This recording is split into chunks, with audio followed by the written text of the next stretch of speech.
In the ongoing conflict, Russian military actions intensified on multiple fronts, with a barrage of airstrikes and artillery bombardments reported throughout the day. Ukrainian forces responded vigorously, inflicting substantial losses on the invading troops.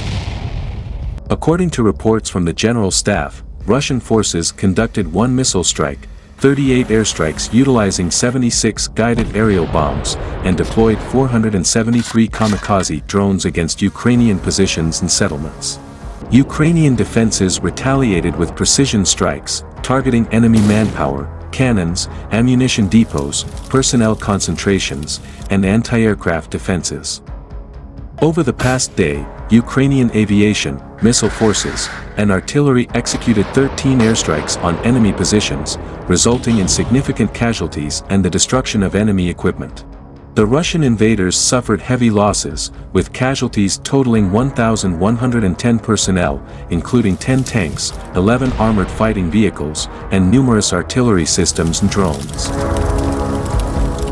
Newly released GoPro footage by members of the renowned Ukrainian 93rd Mechanized Brigade showcases a counterattack on Russian troops occupying a previously held Ukrainian fighting position near Chasivyar. The video, released on July 3, 2024, captures the intense confrontation and highlights one Ukrainian soldier equipped with a dual antenna backpack, seemingly an anti-drone jamming device.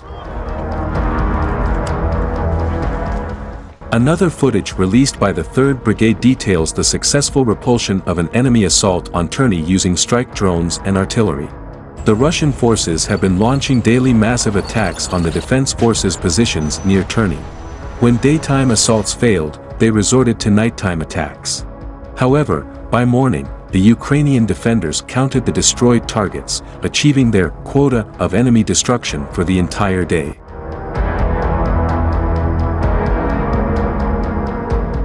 In a strategic move to enhance Ukraine's defensive capabilities, Commander-in-Chief of the Armed Forces, Oleksandr Syrsky, held a crucial working meeting with commanders of UAV combat units to discuss the utilization of unmanned systems at the front.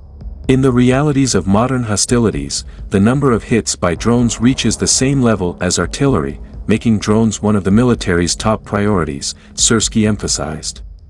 During the meeting, Syrsky interacted with some of the most successful commanders of UAV combat units, including Madier, Flint, Dima, Charlie, K2, and others.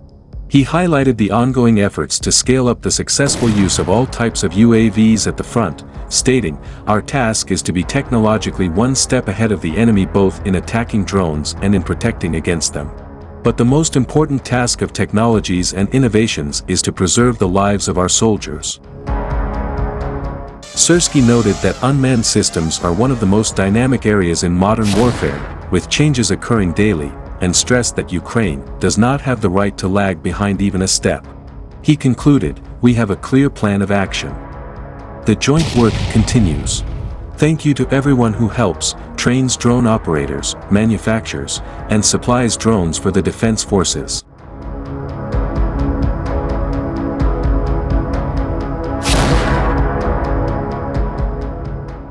Meanwhile, specialists from the Institute for the Study of War, ISW, have pointed out that Russian President Vladimir Putin is firmly rejecting any possibilities for negotiation regarding a ceasefire and is demanding the actual surrender of Ukraine.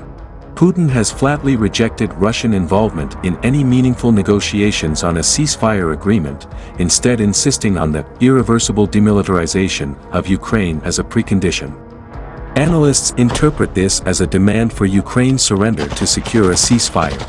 During the Shanghai Cooperation Organization (SCO) summit in Astana, Kazakhstan, on July 4, Putin dismissed any notion of a ceasefire negotiation, a marked departure from his usual pretense of being open to talks. Instead, he has repeatedly positioned the West as the primary negotiating partner for a ceasefire, aiming to pressure Western nations into concessions on Ukrainian sovereignty. However, Putin has unequivocally rejected all mediating parties in the Ukraine-Russia deal. NATO Secretary-General Jens Stoltenberg has expressed optimism about Ukraine's prospects of joining the North Atlantic Alliance within the next decade. Speaking ahead of the upcoming NATO summit in Washington, scheduled for July 9 to 11, Stoltenberg also emphasized the need for increased military assistance to Kyiv. Stoltenberg underscored that bolstering support for Ukraine is crucial for bringing an end to the ongoing conflict initiated by Russia. He accused Russian President Vladimir Putin of employing a strategy of stalling in Ukraine, aiming to undermine the West's resolve.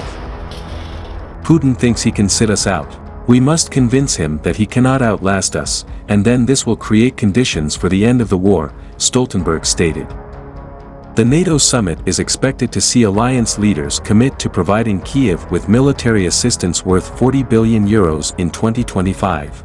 This figure aligns with the annual Western aid allocated to Ukraine since Russia's invasion began in February 2022.